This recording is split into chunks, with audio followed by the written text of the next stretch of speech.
for anything crazy happening.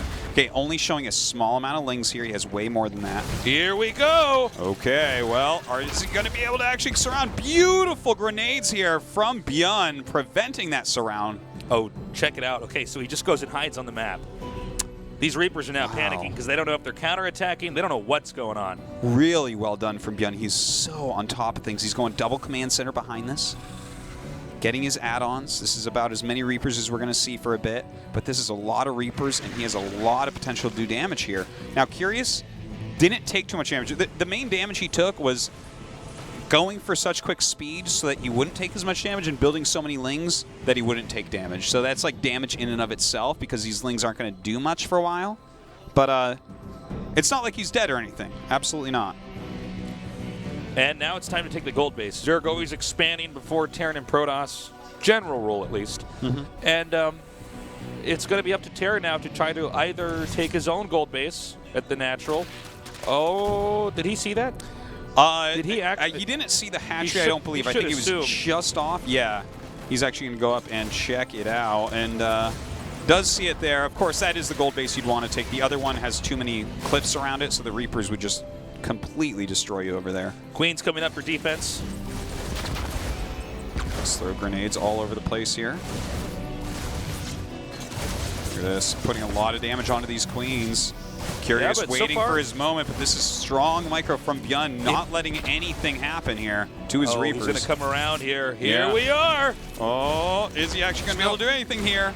He needs to just get this around. Nice escape. Narrow escape at that. Byun is just always in the right position. He's like the Reaper Whisperer. Yeah. Maybe he should rename himself Reaper King. Yeah, wasn't he named Ghost King for a while? Oh, he's had all Excrement, Byun, Ghost King, Bleach. He's had so many IDs, it's actually silly. I hate it when they do that. It's too many IDs, man. It's too many IDs. Said Fabby Taste. So the Ling's going to come down here. He's actually going to be careful. He can get sandwiched pretty easily by these Marines and Reapers. That's just not enough Lings to cut it. And we do have a Baneling nest on the way. A dozen more Lings, by the way. A lot of Marines coming out. No grenades thrown there by those Reapers either. Maybe saving that to displace some Zerglings as they do come up. Really good micro. I love this little composition that we're watching walk out onto the map. It looks like he's marching into the Lion's Den. We don't see any medevacs with this just yet, but Stim is going to be done. Okay, Baneling's on the way. He doesn't have him yet, though, so this is a little bit scary. But with this many Queens and Lings, he should be able to buy enough time here.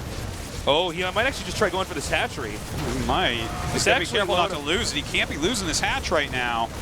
All right, he's come up now. Okay, here come those Banelings.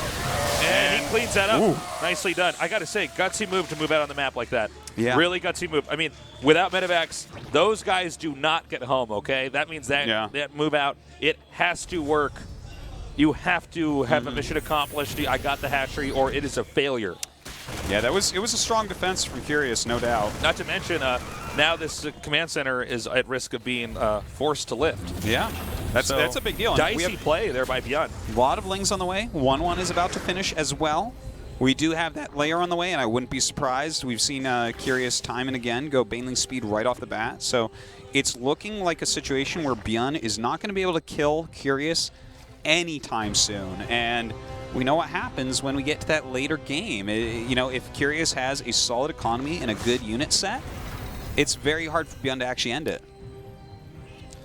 It really is. And the longer a Zerg player has a gold base, the more of a problem it becomes for Terran because they can take the other gold base on this map. It's really scary. And that's exactly what's happening. So Terran's going to, once again, he has to do something with this attack here.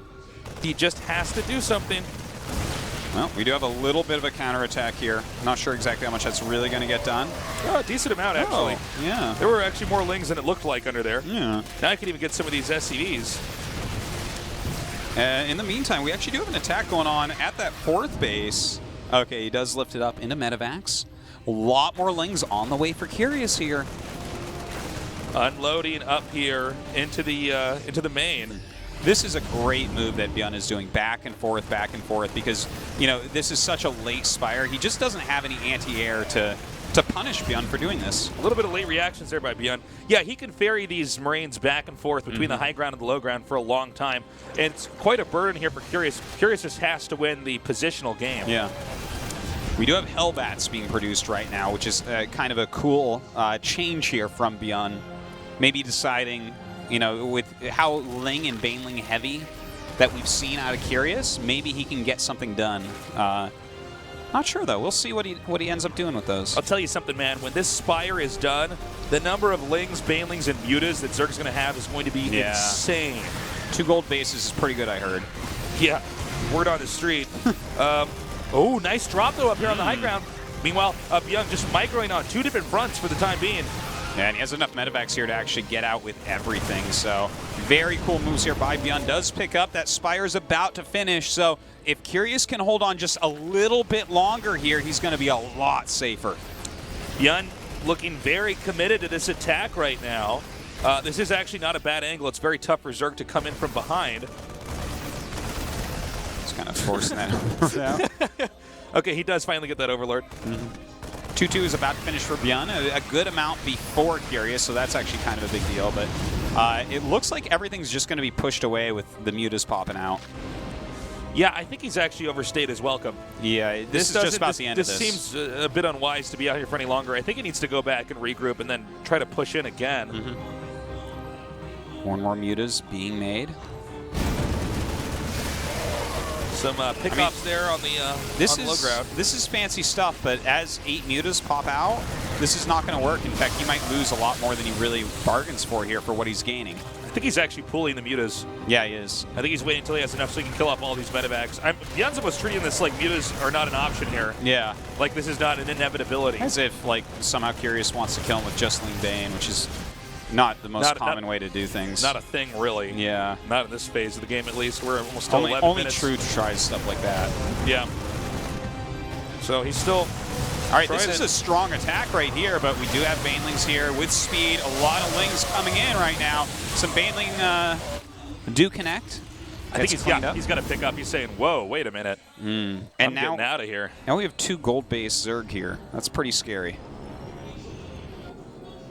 Yeah, and Terran has just been sitting on 3 bases for a little bit. Zerg is rapidly approaching the max out point. Terran doing a good job with the upgrades, but you know this is not a game where upgrades are the most important thing. The gold bases are much more of a focal point if you want to see who's really going to win, because they can just outproduce. They have a lot more room to make mistakes. When you're on a gold base or on more gold bases than your opponent, I mean, you got a lot of muscle behind you. Yeah. So even if you're making bad decisions, the plays are probably coming off pretty strong anyways. Yeah, yeah. You have that extra oomph. Yeah. Well, right now Bjorn that is continuing production here of some Hellbats in and out. We still haven't really seen, like, just kind of mix them into armies so far, and that's obviously very good against Slings. Ooh, good connection there. Yeah, I wonder if that's going to be enough to actually change the way this macro type game goes, because that's kind of what we've seen, right? Is like the games where Curious gets into this position, he does not lose. Hive is on the way. Another base here for Zerg, top center. Very inaccessible to a Terran push. Even taking the watchtower next to it to make sure that he has absolutely... What? Oh, I'm sorry. That's actually Terran that took that. Yeah, anyways, as the game goes on, Zerg's getting stronger and stronger, bigger and bigger. That's true, but Bjorn is going to have actually a very solid attack timing coming up if he wants to take it. 3-3 finishing. Quite a few Thors mixed in, and a decent amount of Liberators being made. Oh, nice control here. Going to take out this Thor, maybe even the next one. Yeah, well, some damage being dealt to these Mutalisks. This is a lost cause. He's got to back up. He does see that Terran is trying to take the gold base. Maybe we'll have some counterattacks. I'm not sure. 3-3 is finishing. I want to see an attack here from Bjorn. Yeah, this is the moment. He's close enough to max out. His army's big enough that he can win this game possibly. Like, if he controls this correctly. Uh-oh, Muta's taking a lot of damage. We do have Bjorn continuing to push towards that top right. This base is important. The gold bases are starting to mine out here for Curious, so he does need to secure a 5th. And the push is beginning. Here we go. Lings and Banelings coming down. He shaves off just a little bit and then backs up. Wow. Oh, this is what you want to do. Yeah, this is a nice counterattack on Bjorn's gold base. In the meantime, hella main and banelings coming in here. I cannot even believe how many he's made. He might even be able to just crash those into the Thor, and it wouldn't have any Crashes into consequence. everything. He can crash those banelings into destructible rocks, and he's still okay. The Muta's coming up now. Yeah, this is a great place to drop off those Marines. They actually do a very good job right there. Single file line attack. Muta's now trying to shave off the remaining medevacs. Good control here by both these guys. Yeah, truly. 10 more Mutas coming here. Yeah, that's pretty scary, especially since he's losing a lot of medevacs here. The Thors are all gone. Well, I guess there's another one right there, but just overall, I feel like Curious did what he needed to do there. But Bjorn has been mining from that new gold base, so if he keeps that macro up, keeping his supply pretty close, I think he has to go home and re-macro for a couple minutes, though. Like, this army just doesn't seem quite big enough for the type of production we see out of Curious. Okay, so he's making the banelings here. I'm getting a little bit concerned here for Curious. I feel like his supply is low enough, and Zerg seems to have you know, all the tools necessary to hold this. But you know, if you miscontrol this, that's it. Yeah. If you miscontrol on either side, by the way, I mean, absolutely, things die so quickly in this matchup. Yeah, these armies are made to kill each other, if you look not at to live through each other. That's right. Yeah. Here we go. He's coming down now. Looks like he wants to try to protect the Thor here. Ooh, that is a lot of banelings rolling through right now. There's so many Marines spreading here. The controller for Bjorn is really good, and he can dive back in on top. Wow, really crazy. Fantastic. More banelings being morphed back home. We need a lot more banelings at that. Yeah. Well, you know, this is what happens sometimes. Even if you end up killing a bunch of their army, like you lost so many lings and banes to do that, that we actually have a very strong Bjorn supply count as far as army goes. Okay, he's just trying to buy some time. See Bjorn testing the waters, inching out. Now he's backing up, saying, "I think he might have enough. I don't want to bungle this game." We have these Liberators mixed in right now. Potentially, we'll see Terran expand again to the upper right if this push continues on the way it's looking. This could get decided before that. If he kills this base for Bjorn, or for Curious, that can absolutely be like a Bjorn victory coming shortly thereafter. But we do have Hive Tech, 3-3 on the way, Chitinous Plating on the way, even an Ultralisk. Yeah, 2 Ultras now. We may even have some more out on the map already.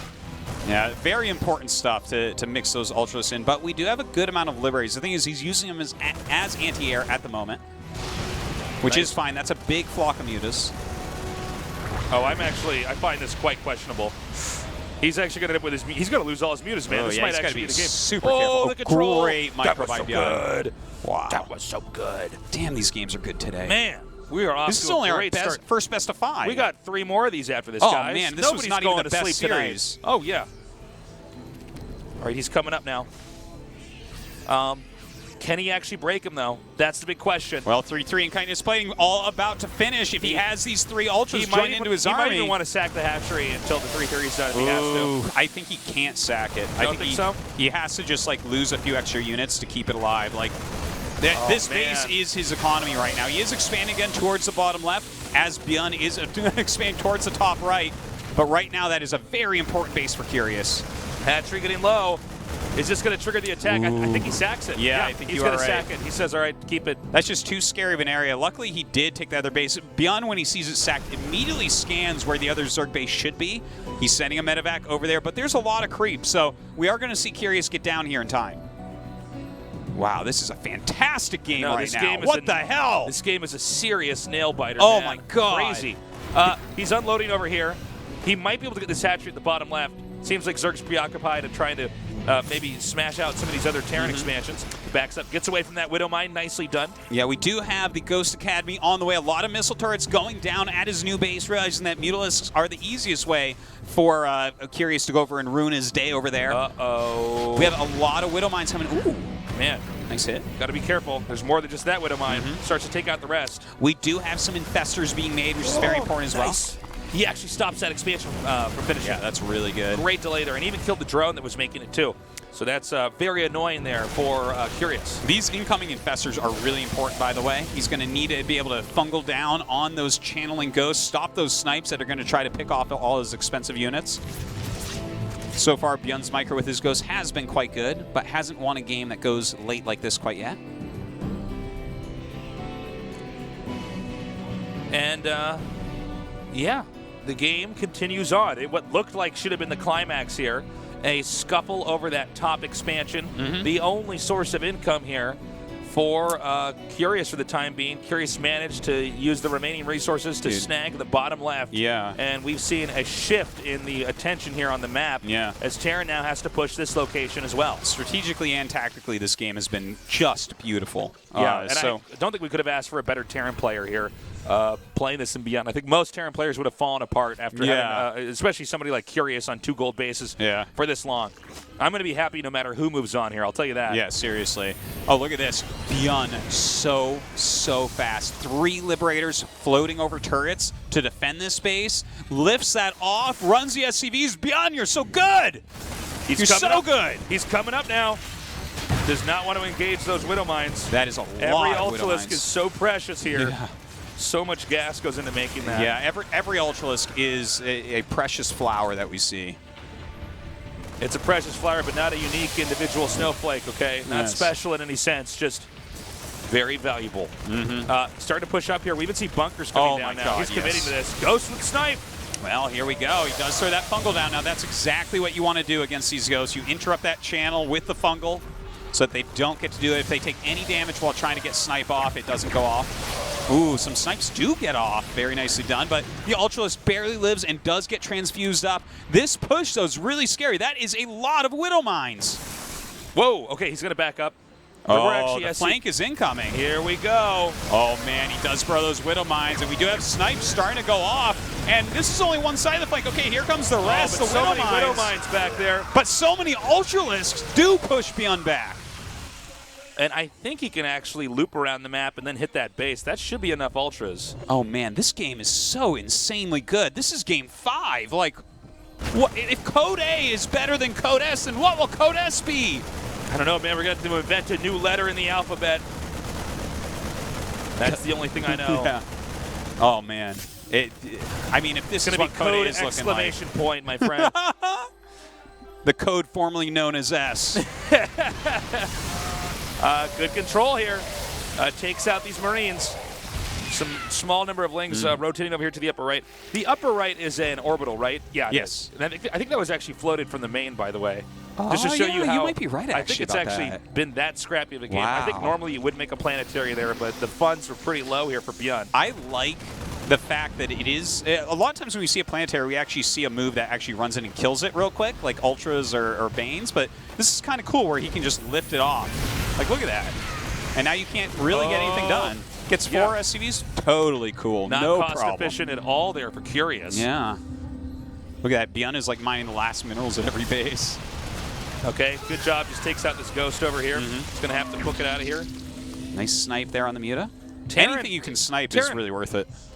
By the way, guys, Terran is at 112 supply. So, I mean, Zerg is actually a lot stronger right now. But, you know, with the way Terran's used defense so far, he's able to hold off, you know, something twice his size a lot of times. Also, you know, with Ultras, they're not great at retreating. So you got to be very careful. If he overextends and loses the Ultras, that's going to be a great opening here for Byun to solidify a lead. It's very tough to actually kill each other in Legacy of the Void. Like, there's a lot of harassment that can go on, but Defender's advantage feels stronger than ever in this game. So, for the actual, like, death blow. So, yeah, walking across the map here, this is something Byun may be able to end up holding. He is pretty far down in supply, which makes it very, very rough, but good Widow Mines, Liberators, and Snipes definitely can turn things around. Okay. Really Curious erring on the side of caution. I wonder if this is actually a mistake. I think Curious might have misread the potential supply here for Byun. I think he thinks Byun's maxed out, and Byun is very much so not maxed out at all. Yeah. He might have actually been able to kill Byun. But, I mean, the way Byun's been playing, I wouldn't be surprised if Curious had been duped into thinking, in fact, he was maxed out. He's probably thinking, where's that big army? Where's that death ball? Well, yeah, and you know what? What I like that I see out of Curious here is I really do feel this is the way you're supposed to play with this type of composition. If you have this Ultralisk-based army, you can't really just run up and kill your opponent. What I want to see is him denying new bases for Byun and waiting for Byun to have to actually set the engagement. Because if Curious is on open ground with this type of army, he should be able to beat this type of ground-based non-mech, non-sky Terran army. So I love it. The fact that he's just patrolling his bases, he's taking more bases, he's making sure that his units are here, he's got the right composition. And what is Bjorn to do? Like, Bjorn has to either attack in on creep against this army or take more bases, which is what Curious is looking for. I think he might have done it. I think he actually did it. I think the army's too far away now.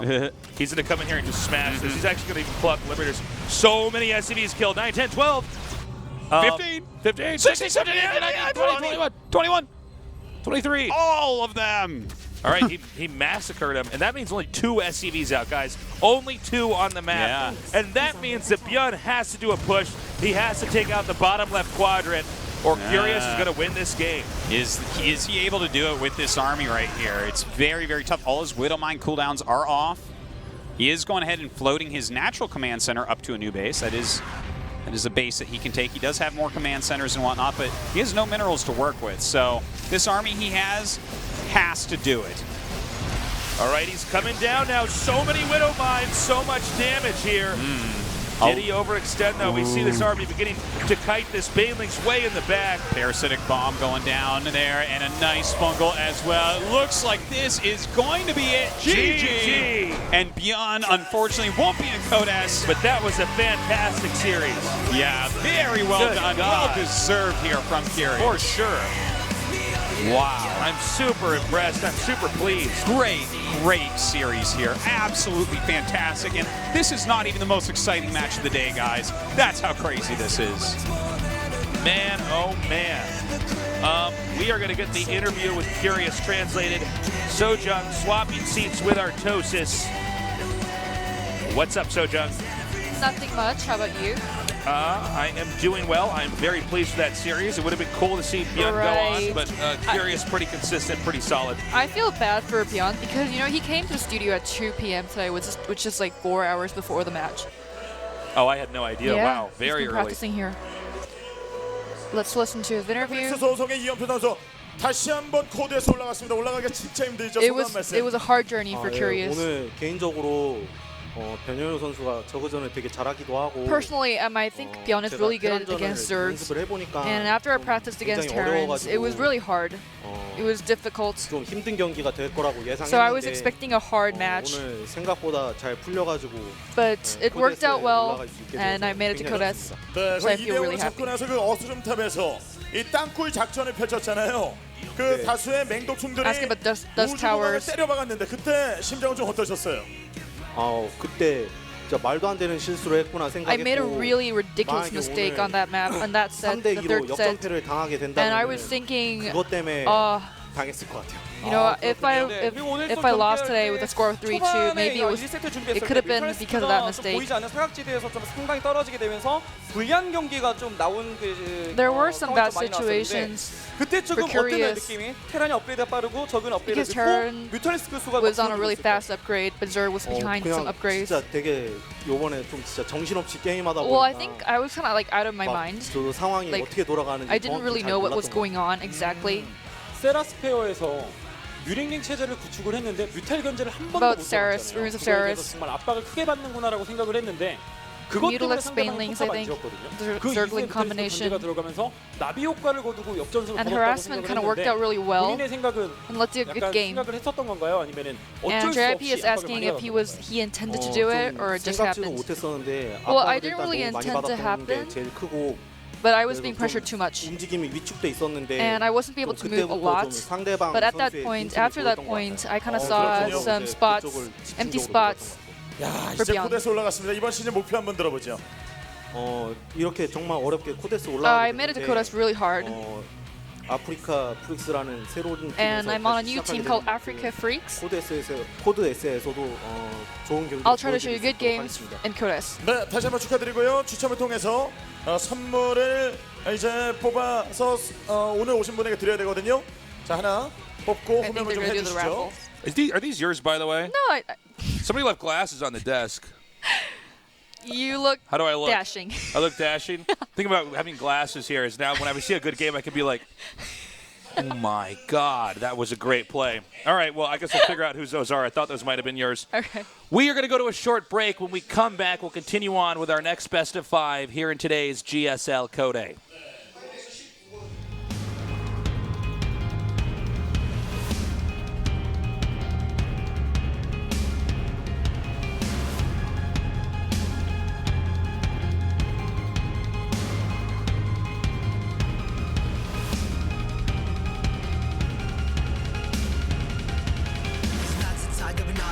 lies, please just let me go. You strung me on for far too long, so I gave up everything about myself, so I didn't feel alone. Magnetic heart still grasping on, afraid to let you go. Feelings based on your expressions, expressed in the way that it's sort of depressing. I was just my pain, I'm entertaining my oppressions. Some days I wonder what it'd be like if the light in your face never glowed. Would I rather live in darkness than know? I would rather rock than explode.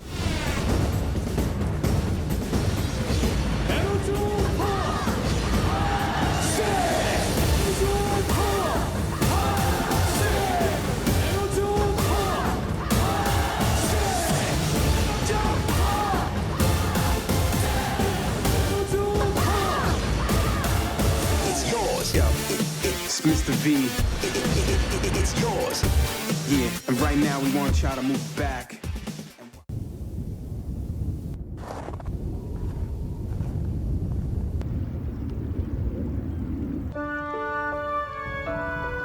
언제나 있는 그대로의 맑고 깨끗함을 지켜가라고. 겨울을 잊은 강물이 내게 말했다.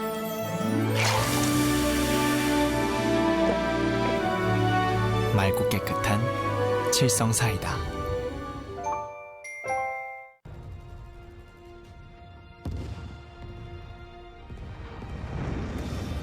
We are hope.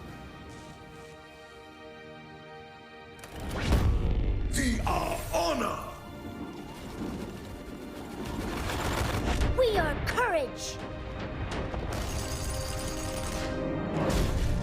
We are justice.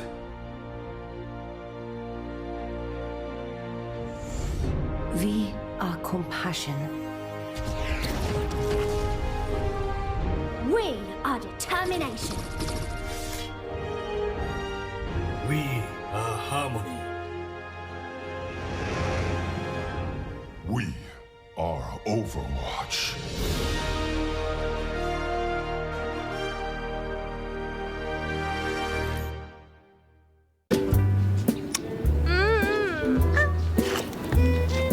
치킨 먹고 갈래. 치킨만 먹고 가라.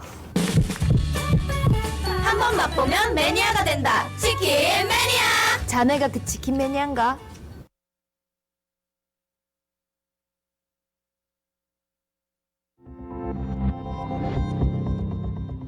브로드웨이 오디션을 한 100번 넘게 떨어진 것 같아요. 너는 아시안이기 때문에 많은 역할을 못할 거야. 그 얘기를 듣고 굉장히 좀 나는 희망이 없나? 라는 생각을 좀 좌절을 많이 했던 것 같아요. 하지만 마이크는 지금도 제 손안에 있죠. 자기 목소리만 있고 자기의 열정만 있다면 어디서든 연습할 수 있다고 생각해요. 제 인생의 좌절감을 느끼는 순간들이 많았는데 아프리카를 시작하고 많은 사람들이 저를 사랑해 주시더라고요. 근데 거기에 대해서 다시 희망을 얻고 나도 할 수 있구나, 감동을 줄 수 있는 사람이구나. 기회가 된다면 브로드웨이 가서 활동을 한번 해보고 싶어요. 제가 제일 중요하게 생각하는 건 열정인 것 같아요. 제 취미는 실패하는 것, 특기는 다시 일어나는 것.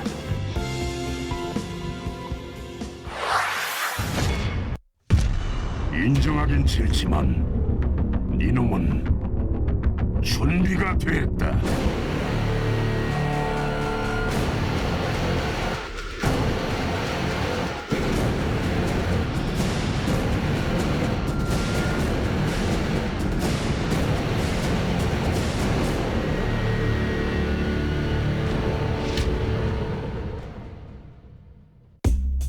슝 합체. 이건 마치 살아 움직이는 느낌인데 머리를 흔들면서 수염을 없애고 있어.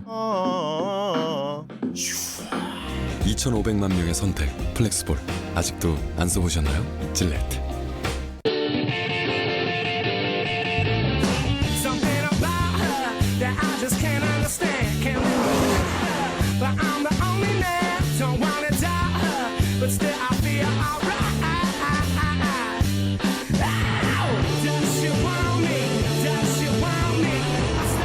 K3에 지치지 않는 열정으로. Passion is my fuel. The new K3.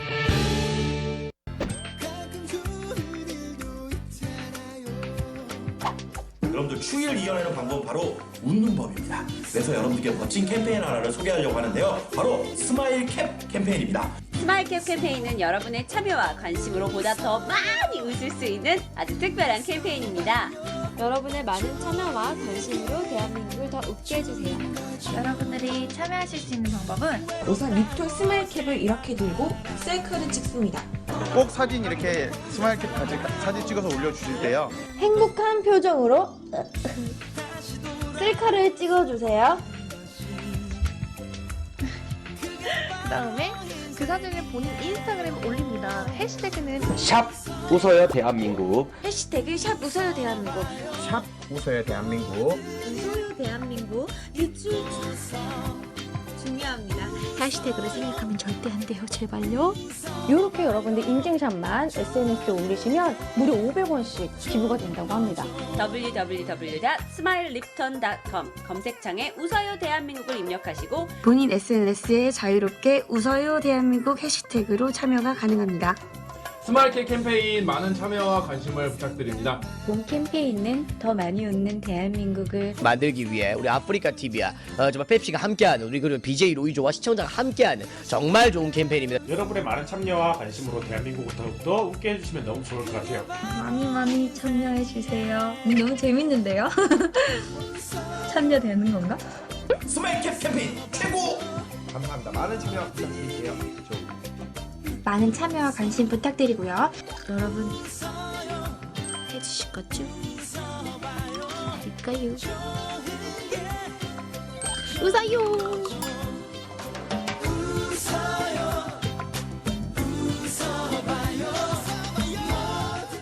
신제품 브라운 시리즈 3를 소개합니다. 몇 번의 움직임만으로도 빠른 밀착 면도와 최적의 피부 편안함을 선사합니다. 전에 없던 빠른 속도를 경험하라. 신제품 브라운 시리즈 3 Only from Brown.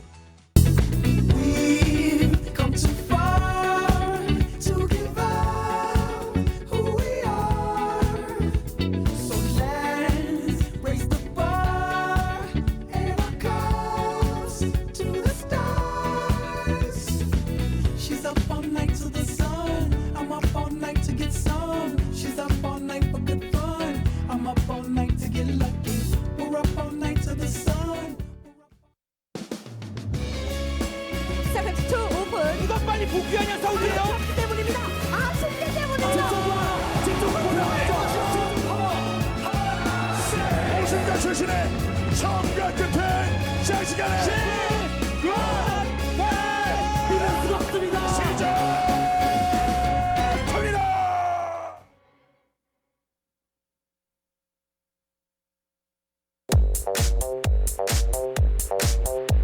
찔리는 선수들 몇몇이 있을 거예요. 날 뽑으면 너 손목이 남아나지 않는다고 좀 인성이 올바르진 못해요. 문제가 생겼어요. 제 마음을 뺏겨버렸습니다. 귀엽고 사랑스러운 이영기 형 화이팅!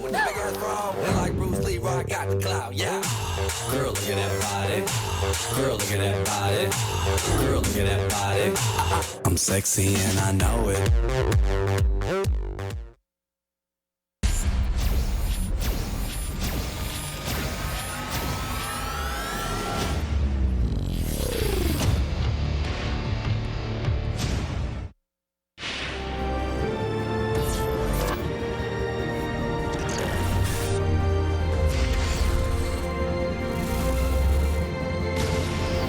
Welcome to a GSL.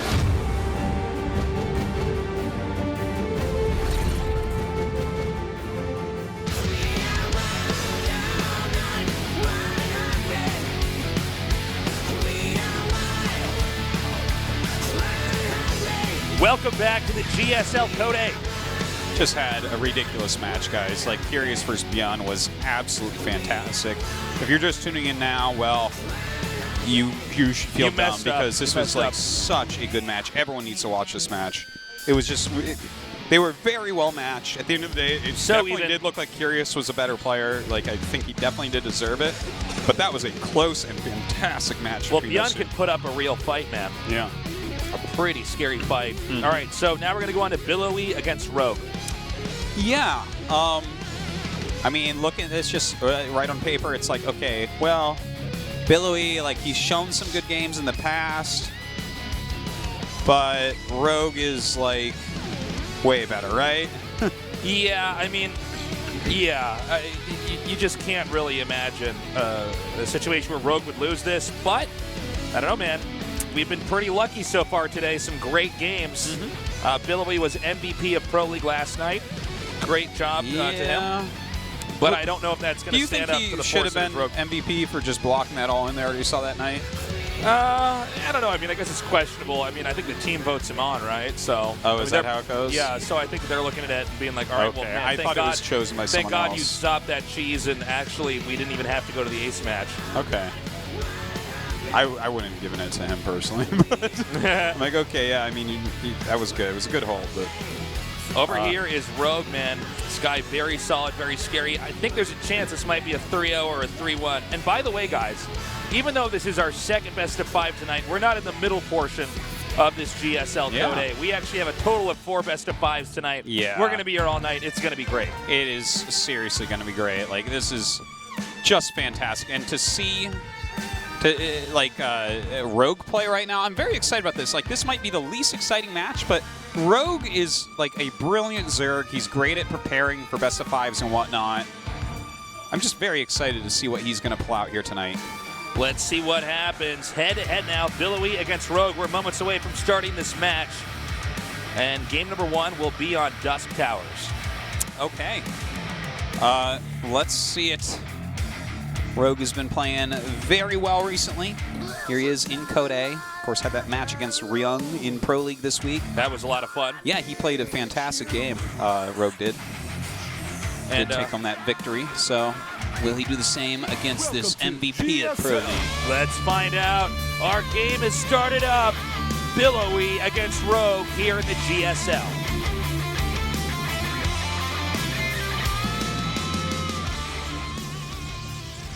In the upper right, in the blue, he is 아프리카프릭스 빌로위.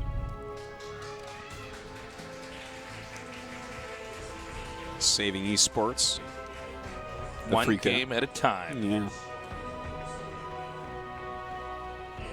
In the bottom left, in the red, 시네어 그리니스 로그. saving the commercial flight industry. One airplane at a time. All right. So, PVZ pretty cool right now. Really, I would say so. I like the fixes they had there for the Protoss. Yeah, it's there's definitely like I think just over the course of like another week or so, we're gonna see some funny little attacks with like Roach Ravager and Lings and stuff that catch Protoss off guard, probably especially on the ladder, just because of the change to Photon Overcharge. But once that's all solved, I really like the macro portions of PVZs right now. You know what I love so much about excuse me, about the way the Legacy Void is shaping up is we actually do have fights all over the map. Yeah. You know, one problem in Heart of the Swarm, and you know, in truth, Wings of Liberty was they stayed in their quadrant. Oh. You didn't need to have that many bases. You didn't mine them out that quickly. You were encouraged to turtle, to sit back, to defend. And here, at the rate at which you could expand, I think also the new maps have helped with that as well. Yeah, I think it makes certainly for much more exciting games. I think there is not a single person that disagrees with you on this.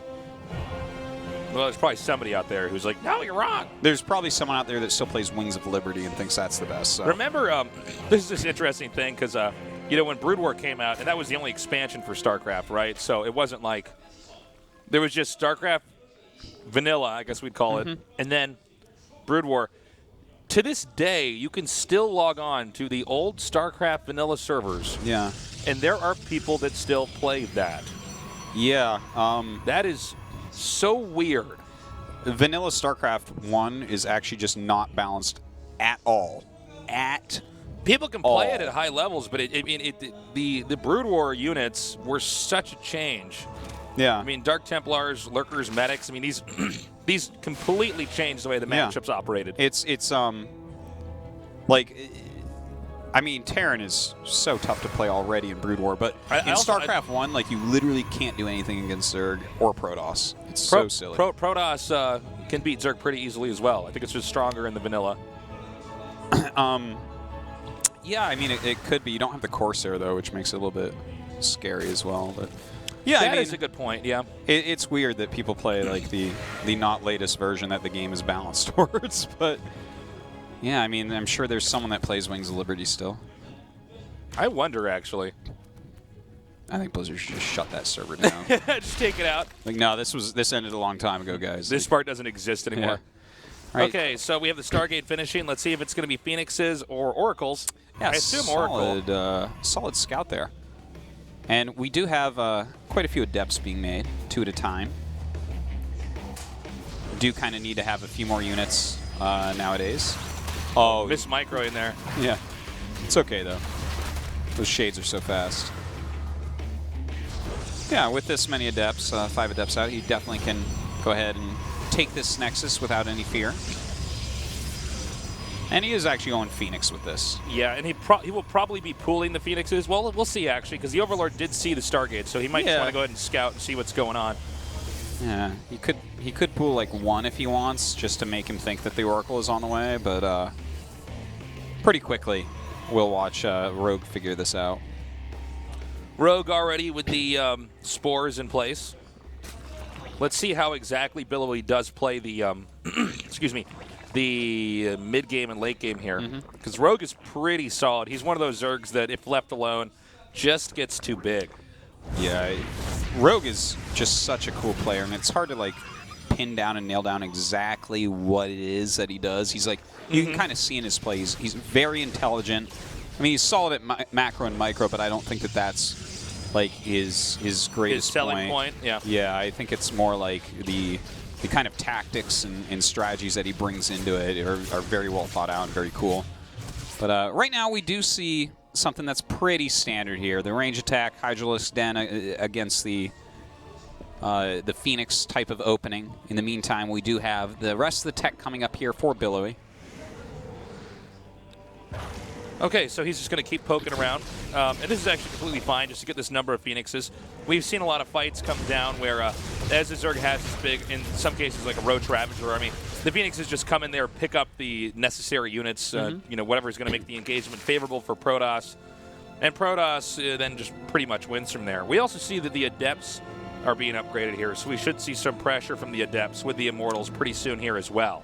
Yeah, not surprised to see this type of unit composition come into play. By getting those Resonating Glaives, it's going to deal a lot of damage to things like Zerglings, Hydras, and, well, obviously a lot more damage against Roaches than they would otherwise. But mix in the Immortals as well. Just super common to help deal with all those Roaches and possibly future Lurkers. But pretty standard what we're seeing from both sides at the moment, for sure. Gateway's finishing, so is +1 attack. Nice snipe. Never a bad idea to be moving out like that to try to get that Observer. The Observer is almost always making a beeline. We don't see Observers, for instance, guys, like hug the corner of the map and go all the way around, because usually by then, you're too late. Yeah. The attacks come. It's just not a fast unit. And so to just edge out with the Hydras like that in what's probably the most you know, the normal course that the Observer would go, usually a straight line. You can oftentimes get snipes off, and that's annoying because Protoss are trying to make a lot of Immortals, and that's one way you can really abuse Protoss is by trying to punish and assassinate the units coming out of the robotics facility. Well, we do have a second robotics facility on the way here. Probably just going to see a lot of Immortals produced. We don't see a lot of Disruptor or Colossus play in this matchup, but as I say that, we do actually see the robotics support bay coming up, so definitely can see him get into that a little bit. We have seen players try to utilize Disruptors to go ahead and kill off some of these Lurker-based armies and whatnot. Okay, we have the Ravagers coming up here. This is a pretty typical timing attack. Is Protoss going to be ready? We have, what, 3 sentries in this group. No blink yet. Yeah. And not a lot of mobility here for the Protoss to like run back and take cover without taking too much damage, especially with a Corrosive Bile. I think he can actually do so much damage if the army is retreating. So Protoss might have to stand his ground. Well, it drops a lot of Corrosive Biles. Doesn't really hit much there, but some good force fields are going down. He's starting to whittle down the army a little bit. does utilize that photon overcharge. And from here, he's going to engage up again. I don't believe there's that many force fields left, if any force fields left. Yeah, very, very few at this point. But okay, he's actually got a good angle here. Yeah, this is a lot of damage coming in. A lot of Zerglings being pushed in here as well. Another photon overcharge does come out.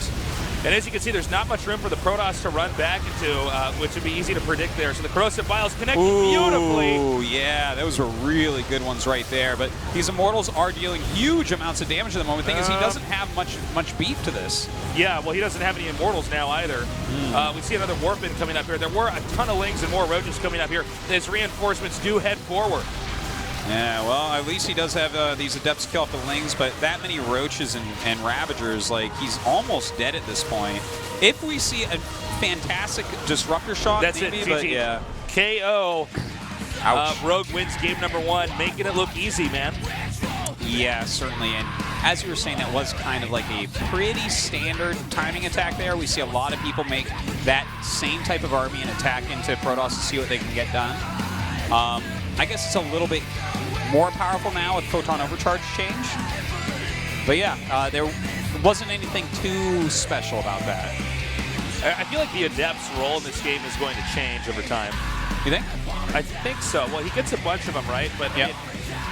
It's not like it's that powerhouse unit it once was. And we even see there, that was Protoss with pylons for Photon Overcharge for pylon cannon. Yeah. He had enough sentries. He had Immortals. Yeah. And even then, Zerg just sort of steamrolled him. Yeah. You know? Yeah. I mean, well, you know what? I do want to point out also, like, his Phoenixes didn't keep back Zerg quite as much as they're generally supposed to. Part of that can be because he went one Stargate Phoenix. He didn't really get that mass that can really threaten Zerg. Yeah. So, like, Rogue just kind of defended lightly and made his army and went, and he just didn't quite have enough out yet. All right, guys, this is game number 2. Let's see if Billy can play a little bit better this time. Tastes with me is Artosis, and this is the GSL CodeA.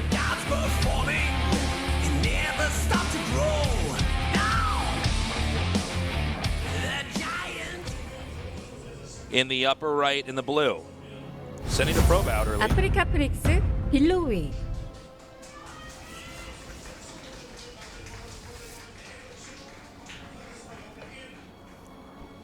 And in the red, in the bottom left.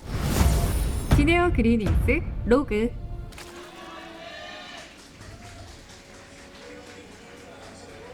And this probe's going to get right in there. He wants to see if there's anything suspicious that that Zerg is up to here. Yeah. Huge crowd down here today. Yeah, like, just look, super packed. Look down at it. It's insane. We have people standing in the back. Wow, yeah. It's very full There's in here. so Very many exciting people. stuff. Well, this is a fantastic day of CodeA. Like, probably the best that we've ever had. This is, yeah, we got a lot of... Oh, we got some support here for Rogue. Saying steal his heart. Is that what that said? Did I see that correctly? Yeah, that's what it looked like it said, at least. Well, very much fun so far tonight. Hope this series does a bit better than that last game. Don't want to see Billowy just die to whatever Rogue throws at him. But again, Rogue is kind of like one of those very top-tier Zergs who's like truly, truly coming into his own right now. And Billowy is a Protoss. I mean, he's been around for a while. He's had good games occasionally, but he's definitely not someone you ever talk about when you talk about who's going to possibly get deep in a tournament. No, I mean, if this was Star Trek, he'd be one of the extras, okay? Yeah, he would be. Be like, you know, Lieutenant Smith or whatever, and he's like just some guy, and we're like, all right, go check this out. And then he's like, Yeah. oh, aliens, and dies. And the thing is, he's probably like one of the extras on like Deep Space Nine also. It's not even like Next Generation. It's just like, oh, yeah, okay. I think you're probably right about that one. Cybernetics core almost complete. We saw Billowy rely on the Adepts, and I think we're going to see double Adept come out here just judging from the double gate. Yeah.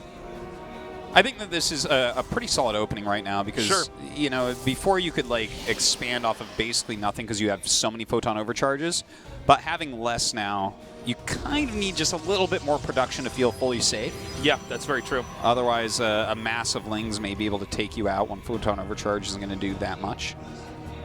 So, this is pretty much what I was expecting. So the Adepts are going to be heading out now. He gets a sentry, 2 sentries behind this if you guys are trying to copy the build. And what he does is he shades forward. He wants to force Zerg to make enough Zerglings to defend this, because when Zerg's making those Zerglings, Zerg is not making drones. They all come from the same location, the larva.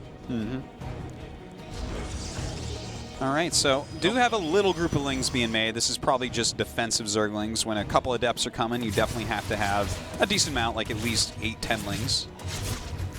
And he should not shade into the main. Yeah, he's just going to peek in there. He can count the Lings from there. And presumably we're going to see the Nexus come down. He's banked up enough minerals. Yep, there he goes. Now, the question I'm wondering is, can Zerg do a timing attack on this again? I think the answer is yes. Right now, we do see a slightly different opener here from Billy, because he's actually going into sentries immediately. Before, we saw like a lot of Adepts made early on. That's true. But with these sentries, we're not even 100% sure if he's going to go Stargate, and he'll have a lot of energy on them as well. So I wonder, because if he goes for a different build, like a ground-based build, then, you know, Rogue is going to have to be on the defense. And in fact, it is going to be a ground-based build. Okay, it may be the he may power up with the Adepts here. Yeah, that definitely could be the case. I'm sorry, Zerg did not see those 2 structures make. No. Right? He made that afterwards. Yeah, just after they ran out. Just double checking. But we should see Rogue do a pincer move with his Overlords to scout right now into that main base, probably looking for possible Stargate, which is really by far the most popular thing right now in the matchup. Okay, Forge nearing completion, and the Twilight Council, when that's done, we're going to have confirmation on what exactly Billy's got in store for us here. Let's see what that upgrade's going to be. Yeah, I'm excited to see as well. He does warp in. See, the Overlords are coming in from the different sides. Yeah, and the thing is, he sees him warp in a sentry, and he doesn't see a Stargate there. So Rogue is already getting good information. Like, if you're warping in a Stargate, I mean a sentry, and he's already seen at least 2 sentries with his Lings, you know, he has to look at that and say, okay, this, I don't know if I need spores here, you know? Yeah. Robotics facility almost done. And he's going to be powering on this. So this is going to be a 3-gate timing attack here. Going to be up to Rogue to defend. This is not a build that, you know, Rogue is going to want to try to do his own weird, like, you know, Roach Ravager timing attack into. Yeah, no, because you will lose. He just needs a bunch of units at home right now. That's really what's important here. Definitely Ravagers and Roaches. He does have the Hydralisk Den and is getting that range and speed upgrade. So he just needs a lot of stuff, basically, to try to hold on against this. Do you have that Prism on the way? Much more of like an old school way, like a Heart of the Swarm way to approach this matchup Billy is doing in this game.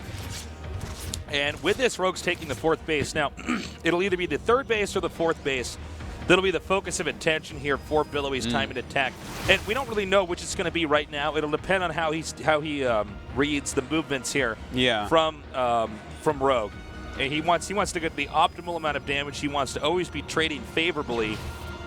Now, by the way, because he sees there's almost nothing there with that Overseer, he knows the attack is imminent. And he, in fact, knows it's blink because of the Stalkers being warped in. Like, this is how you do it. You warp in Sentries first for energy, and then your Stalkers later on. You'd never warp in these Stalkers if it was an Adept-based attack. So he knows what he's facing, and now all that's left is to try to defend this. He has a decent amount of Hydras so far. Making a lot of Lings behind this. They do produce fast, and they can get there quickly. Lings set up for possibly hitting from behind, which is important, especially against Stalkers. Now, I like this. While he's out there pressuring, this isn't like an all-in. Like, he wants to do an attack. He wants to get rid of the 4th base, but he's actually going ahead into a support bay behind this. So he's going to have those higher tech splash units to help deal with this big, scary army that Rogue is making to defend. Okay, the Warp Prism's coming down now. And this is pretty good. Is he going to actually do the warping, though? He could even do the warping back here if he wanted to. Well, not if it's taking this much damage, actually. Really. That Prism is really taking quite a bit of Whoa, damage. Barely gets those out. Barely gets those out. Man, by the way, missile attacks are done here for Zerg. However, I don't think this attack actually did much. No, it certainly didn't. What we do see from Billowy is he has, like, a pretty decent army right now. He's gotten himself into some splash damage. No attacks came. He's got very good upgrades. Let's not forget he's about to have +2 attack. He has Blink. Glaives on the way. And with these disruptors, like, that's a pretty decent army we have for Billowy. It's not too bad. Now, he's going to be doing drops of his own here. Stalkers are not the worst against this kind of play, but they're also not the best. You think Blink would be a little bit more effective with this. He wants to hit in all these different locations. Well, if he gets the Overlord before they unload, that's something.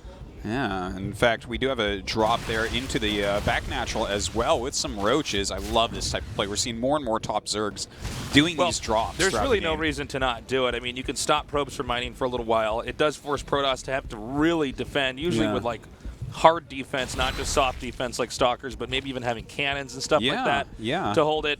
And then, you know, Protoss is investing minerals in defending the location as Zerg continues to expand out on the map. Totally, and I mean, it's fantastic. Like, it's so cheap to get an Overlord with drop, and everyone's getting speed quickly anyways. So a lot of flexibility here in Rogue's play, who, by the way, making a ton of spines and a ton of lurkers. So he's getting himself into a position where he is not going to take any damage. So sick. Completely annihilated those Zerglings. This is really exciting, man. Like, this is, I love the way Rogue is playing. So many spines and spores and whatnot in his back natural and whatnot to stop all the harassment techniques. A ton of lurkers up here, and he's gonna go into hive in just a second here for sure. Okay, he's coming up now. Got to be careful about these disruptors. They're pretty strong against the Ravagers, man.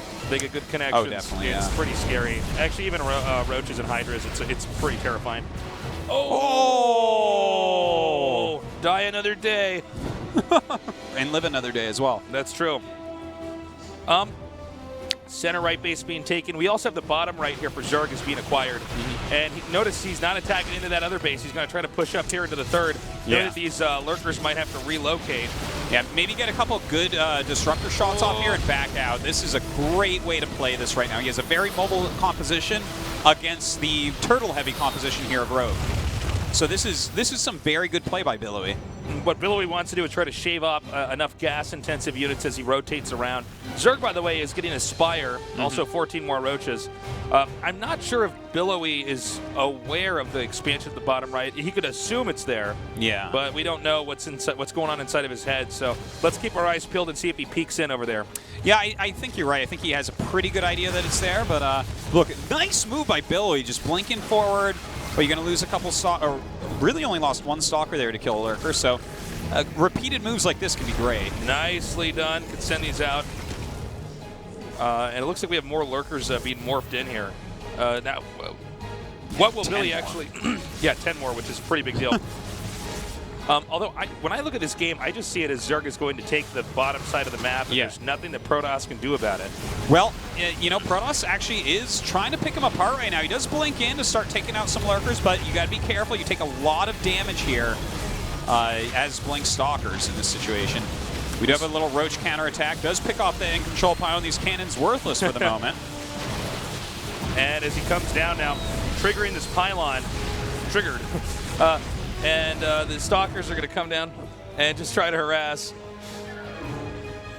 And let's see. Billowy's going to come over here to the bottom right.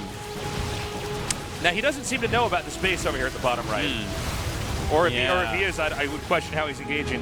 Yeah, if he knew for sure, he would just send a little group of Stalkers and kill it while pressuring right here. Oh, nice. Yeah. It takes a long time to push into this. This is why we see so many Lurkers, and they're spread well for Rogue. In the meantime, he's going up to Broodlords because that's a great counter against this army. Okay, good. The Ravagers are backing up. I was getting worried there for a second. We are seeing the Broodlord tech come as well. This is exactly the play we were talking about last week, where I'm like, I think this is more how you have to go Broodlords. He's well defended everywhere right now, and then going into Broodlords. And look at this, like, Billowy is trying his best to break him, but I don't know if he'll be able to. We'll see. He does blink forward here. Oh, man. Huge plays. Actually, this might be the moment he does break them. I mean, the connections are insane.